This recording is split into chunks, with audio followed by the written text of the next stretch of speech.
I picked up a horrific habit when I was going through my divorce. I would wake up at 2 o'clock in the morning and flip flop until 5 o'clock in the morning when it was time to get up and go to work. Why? Because I would think through the most horrific scenarios of what could possibly happen as I was going through my divorce. Now, mind you, none of them ever came into existence. None of them were true. None of them happened. But my brain was just absolutely on overdrive, and I just couldn't find a way to make myself come out of it, especially not at 2 o'clock in the morning when all I wanted to do was desperately go back to sleep. Now, if that sounds familiar, I would like to share 3 really quick steps that can help you to navigate through those moments of anxiety and those sleepless nights where you're just imagining the worst scenarios that you possibly can. And the first one is this: write it out.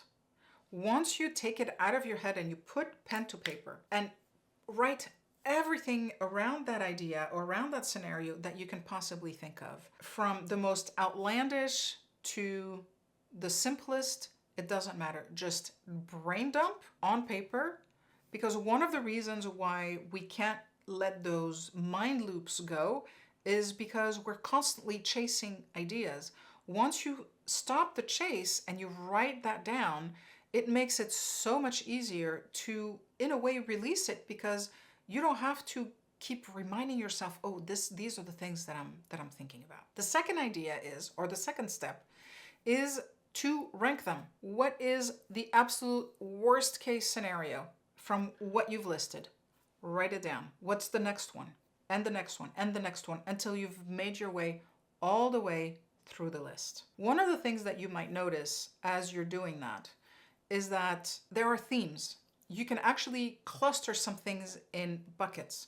You might have a finance bucket, a relationship bucket, a rejection bucket. You're going to be able to start to see what those patterns are, start putting them in buckets, and that's going to give you even more clarity. And once you know these are the worst case scenarios, or these are all the different scenarios, take the first one and think about, what can I do to mitigate that?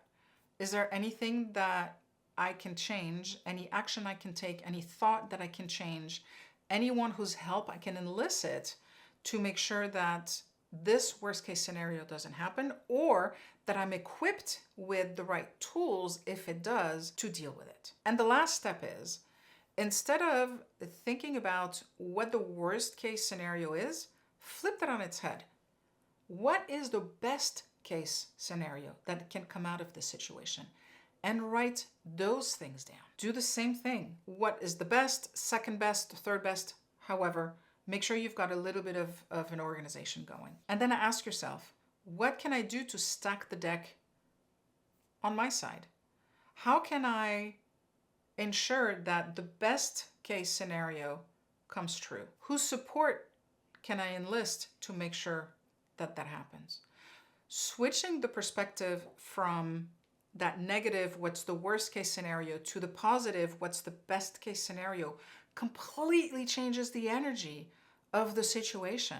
Instead of being mired down in anxiety, it becomes kind of a fun challenge to figure out, okay, if this is the crap that I might have to deal with, what's the good that can come out of this? What are things that you can be hopeful for, things that you can strive for, instead of just managing the bad stuff? Shoot for the good stuff. So these 3 steps are going to be able to help you to reframe, clear some of the anxiety, be able to look at things a little bit more objectively than those crazy mind loops that I know I've gone through, and I'm sure I'm not the only one. It really helps when we put it on paper. We look at, okay, what's the worst thing that can happen? How can I mitigate it? What's the best thing that can happen? What can I do to stack the deck on my side? It really makes a world of difference. And if you're just coming out of a divorce or a long-term relationship and you're looking for a supportive community of like-minded women, I invite you to join my Facebook group called Brave New You.